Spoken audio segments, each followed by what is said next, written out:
जंगल में एक छोटा सा रेड पांडा अपने छोटे हाथों से बर्फ हटाकर कुछ ढूंढ रहा था और उसकी आंखों में बस एक ही सवाल था, माँ कहाँ हो। कहानी शुरू। जंगल की ठंडी पहाड़ियों में बर्फ गिर रही थी। पेड़ों के बीच से हवा सीटी मारती गुजर रही थी। एक छोटा रेड पांडा कुकाला आज बिल्कुल अकेला था। कल तक उसकी माँ उसके साथ थी, वही उसे बांस खिलाती, वही उसे अपनी गर्म बाहों में छुपा कर रखती। लेकिन आज माँ नहीं थी। कुकाला कांप रहा था। उसने चारों तरफ देखा। जंगल शांत था पर डर बहुत तेज था। वो धीरे धीरे चलने लगा, हर पेड़ से पूछने लगा, माँ तुम यहीं हो ना। चलते चलते कुकाला को एक आवाज सुनाई दी,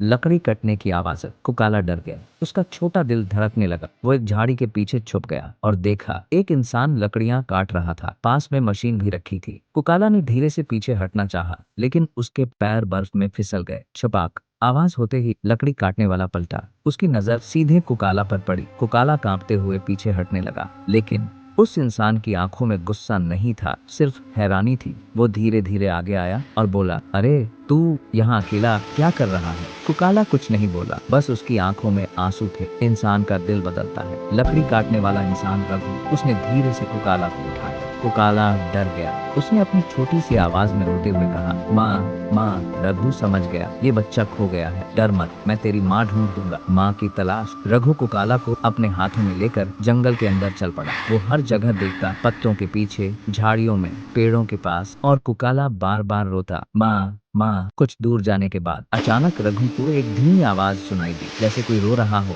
रघु ने आगे देखा। वहाँ एक रेड पांडा माँ एक पेड़ के पास बैठी थी। उसकी आंखें लाल थी, वो कांप रही थी और बार बार जंगल की तरफ देख रही थी। वो माँ थी जो अपने बच्चे को ढूंढ रही थी। रघु ने धीरे से कहा, देख तेरी माँ। कुकाला की आंखें चमक गईं। उसने हाथ फैलाए। माँ। माँ ने जैसे ही बच्चे की आवाज सुनी, वो दौड़ पड़ी। उसने कुकाला को देखा और उसकी आंखों से आंसू बहने लगे। कुकाला रघु के हाथ से उतरकर सीधे माँ के पास भागा और माँ ने उसे कसकर गले लगा लिया। वो पल ऐसा था जैसे पूरे जंगल की ठंड पिघल गई हो। माँ बार बार उसके सिर को चूम रही थी और कुकाला माँ के सीने से चिपक कर रो रहा था। रघु दूर खड़ा होकर देख रहा था। उसके भी दिल में कुछ टूट सा गया और जुड़ भी गया। वो धीरे से बोला, आज समझ आया माँ की ममता क्या होती है। माँ ने रघु की तरफ देखा, जैसे धन्यवाद कह रही हो, और फिर माँ बेटा दोनों जंगल में धीरे धीरे वापस चले गए। लेकिन जाते जाते कुकाला ने पीछे मुड़कर देखा और अपनी छोटी सी आवाज में कहा, धन्यवाद। और दोस्तों, अगर आपको ये कहानी दिल से पसंद आई हो तो लाइक जरूर करना, सब्सक्राइब कर देना और कमेंट में लिखना,